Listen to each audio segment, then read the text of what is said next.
Hola mi queridísimo público, no saben cómo los extrañaba XD y bueno, les habla el Churromais García como el Churromaster con la parte 10. Creo es que ya no me acuerdo muy bien, es que pasó mucho tiempo desde que hice mi última creepypasta XD, pero lo bueno es que ya regresé preparado y con los huevos bien puestos y que empiece el video.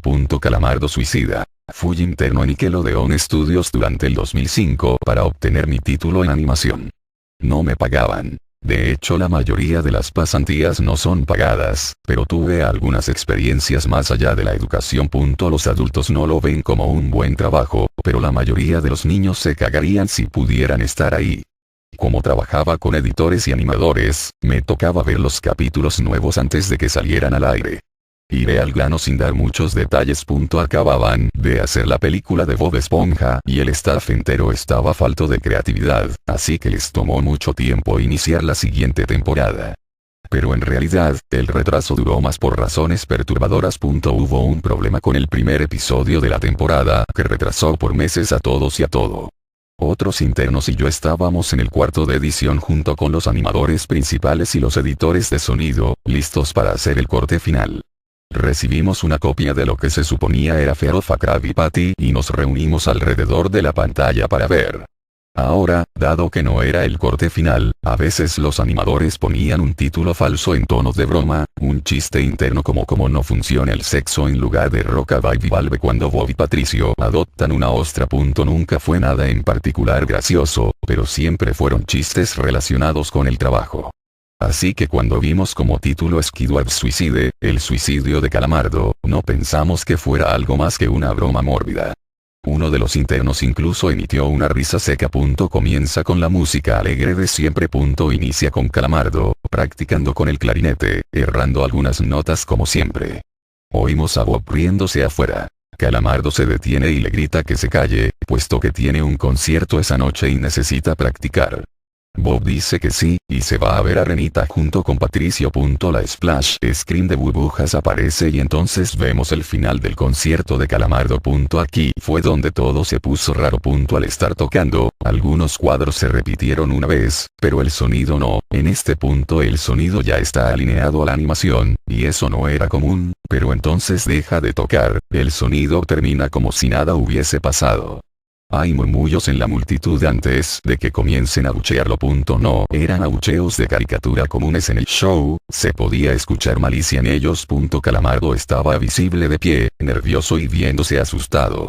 La imagen cambia, esta vez hacia el público. Bob Esponja está en el centro, y también abuchea, comportándose muy diferente a como lo hace siempre. Lo más raro de todo, es que todo el mundo tiene ojos hiperrealistas. Muy detallados. Claramente no fotos de ojos reales, pero algo un poco más real que Toji. Las pupilas rojas. Algunos nos miramos entre sí, obviamente confundidos, pero como no éramos los escritores, nunca nos preguntamos cómo le atraería eso a los niños aún. La toma cambia. Calamardo sentado en la orilla de su cama, viéndose muy mal. Por su ventana se ve la noche, así que es poco después del concierto. La parte más aterradora es que en este punto, no hay sonido. Literalmente. Ni siquiera el sonido de los speakers en la habitación. Como si estuviesen apagados, aunque estaban trabajando perfectamente. Calamardo solo estaba ahí, sentado y parpadeando en silencio como por 30 segundos, entonces comenzó a llorar. Sonaba como una pequeña brisa a través de un bosque. Luego se cubrió la cara y lloró en silencio por un minuto, mientras el sonido poco a poco comenzó a intensificarse. La pantalla poco a poco comienza a acercarse a su rostro. Por poco, me refiero a que solo es notable si miras las tomas con 10 segundos de diferencia. Su llanto se vuelve más fuerte, lleno de dolor e ira. La pantalla se deforma, como si se doblara sobre sí por un segundo antes de volver a la normalidad. El sonido leve como de viento se vuelve más intenso y más severo, como si hubiese una tormenta.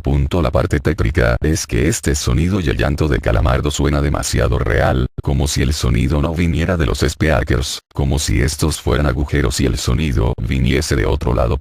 Aún si el estudio tiene un buen equipo de sonido, no tienen el equipo necesario para producir sonido de esta calidad.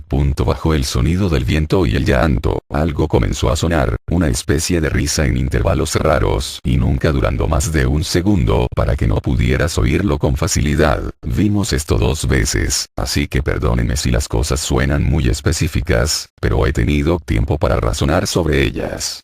Luego de 30 segundos de esto, la pantalla se puso borrosa, se torció violentamente y algo parpadeó rápidamente sobre la pantalla, como si faltara un cuadro de animación. El editor principal de animación puso pausa y regresó cuadro por cuadro. Vimos algo horrible. Era la foto de un niño muerto, de no más de 6 años de edad.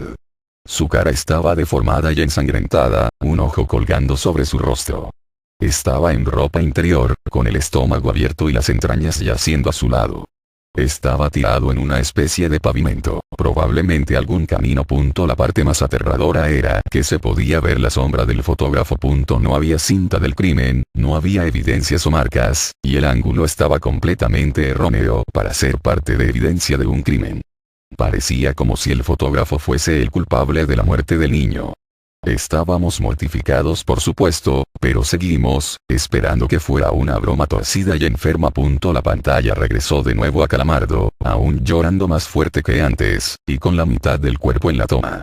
Ahora, había sangre corriendo por su rostro, saliendo de sus ojos, los cuales estaban dibujados de forma hiperrealista, como si al tocarlos, pudieses mancharte de sangre. El viento ahora sonaba como un huracán a través de un bosque. Incluso con sonidos de ramas rompiéndose. La risa, un barítono profundo, ahora duraba más y era más frecuente. Tras 20 segundos, la pantalla volvió a deformarse para mostrar una foto de un solo cuadro. El editor dudó en repetirla, pero sabíamos que debía hacerse. Ahora, la fotografía era de una niña pequeña, no mayor que el niño de la primera. Estaba tirada sobre su estómago, un charco de sangre a su lado. Su ojo izquierdo también había sido extraído, y estaba en ropa interior. Sus entrañas estaban en su espalda, saliendo de un corte. De nuevo, el cuerpo estaba en la calle y se podía ver la sombra del fotógrafo, similar en tamaño y forma a la primera. Casi vomité, y una interna, la única mujer de la habitación, salió corriendo. El show continuó. Luego de 5 segundos tras la foto, Calamardo se cayó al igual que todo sonido, como cuando empezó. Se retiró las manos y sus ojos estaban dibujados en hiperrealismo como los otros al principio del episodio. Sangraban, inyectados de sangre y pulsando. Solo miraba la pantalla, como si viese al espectador. Luego de 10 segundos, comenzó a sollozar, esta vez sin cubrirse los ojos. El sonido era agudo y fuerte, y mezclado con gritos. Lágrimas y sangre escurrían por su rostro como un torrente. El sonido de viento volvió junto con la risa de voz profunda, y esta vez la fotografía duró por 5 cuadros. El animador pudo detenerla en el cuarto y retrocedió. La foto era de un niño de edad similar a los anteriores, pero esta vez era diferente. Las entrañas estaban saliendo del estómago, siendo arrancadas por una gran mano. El ojo derecho arrancado y colgando, sangre escurriendo de él. El animador procedió. Era difícil de creer. Avanzó al siguiente cuadro, la misma cosa. Volvió al primero, reproduciéndolos rápidamente y entonces yo me quebré. Vomité en el piso. Los animadores y editores estaban viendo horrorizados la pantalla. Los 5 cuadros no eran 5 fotos diferentes, eran los cuadros de un video.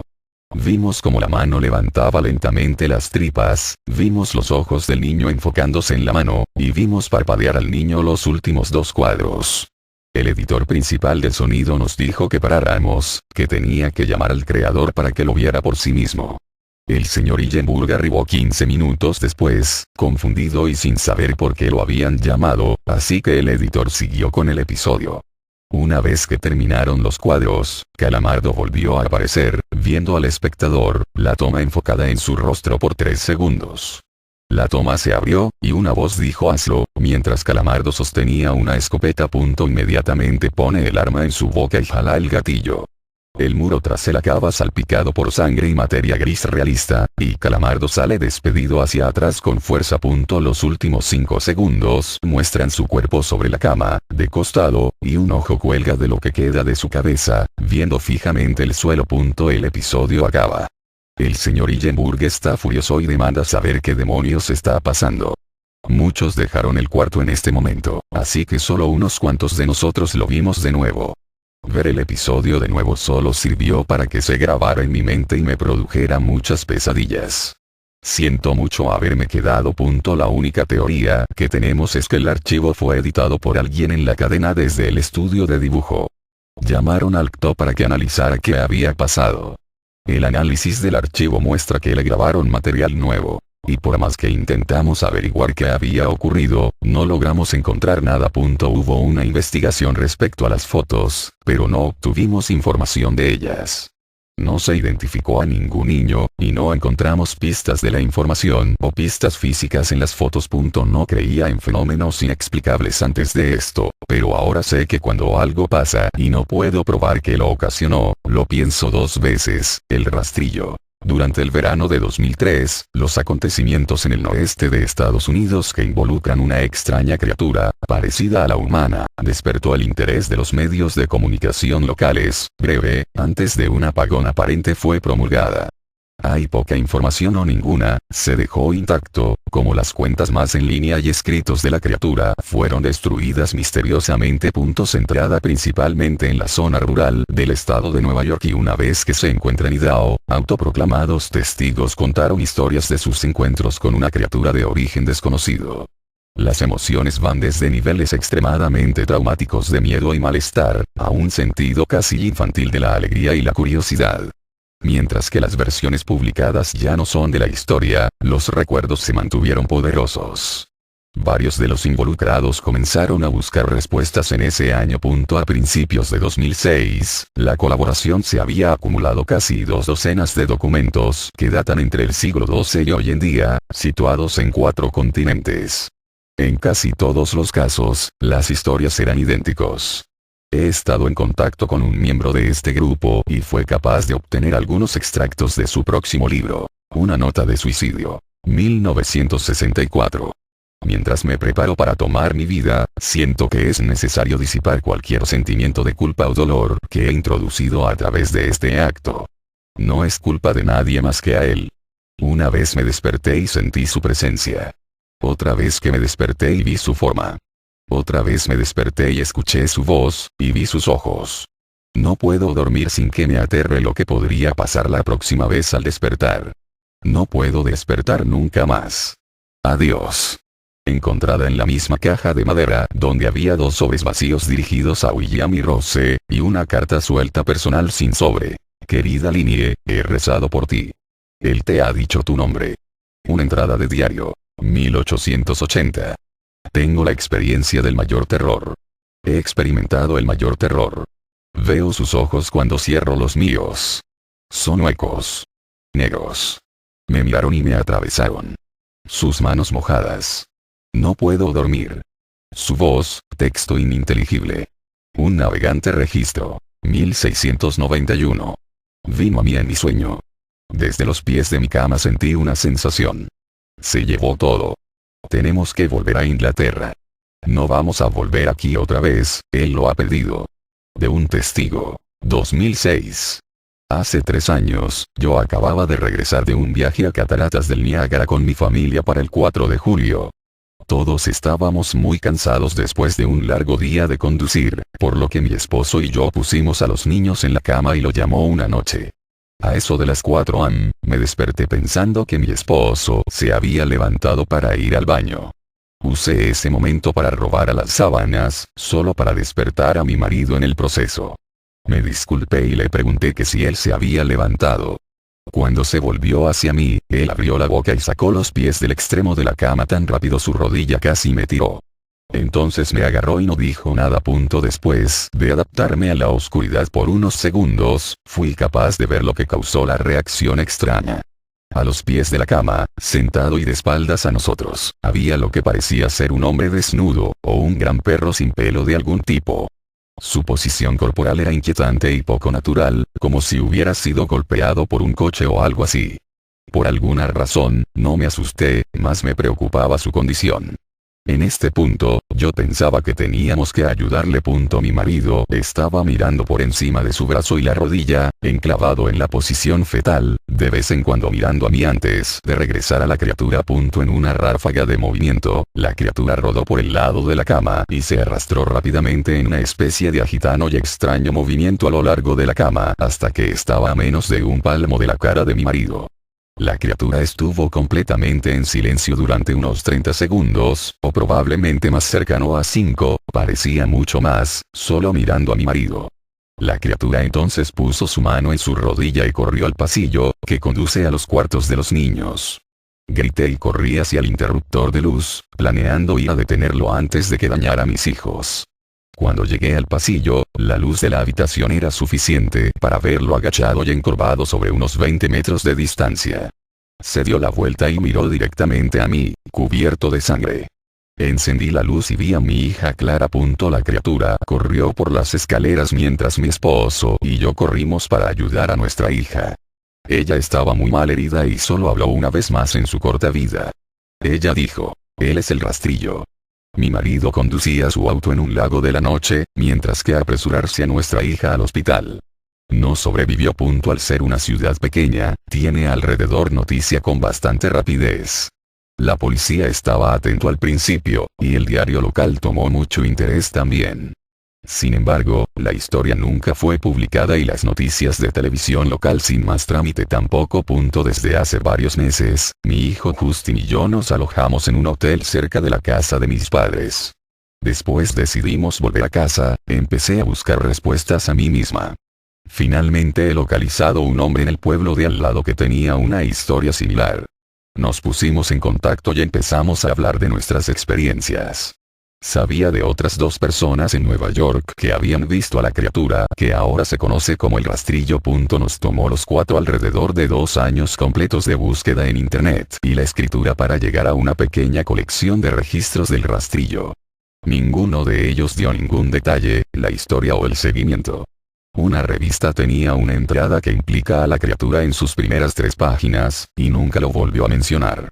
Registro de un marinero no explicaba nada del encuentro, diciendo solo que se les dijo que se fuera por el rastrillo. Esa fue la última entrada en el registro. Hubo, sin embargo, muchos casos en que la visita de la criatura era una de una serie de visitas a la misma persona.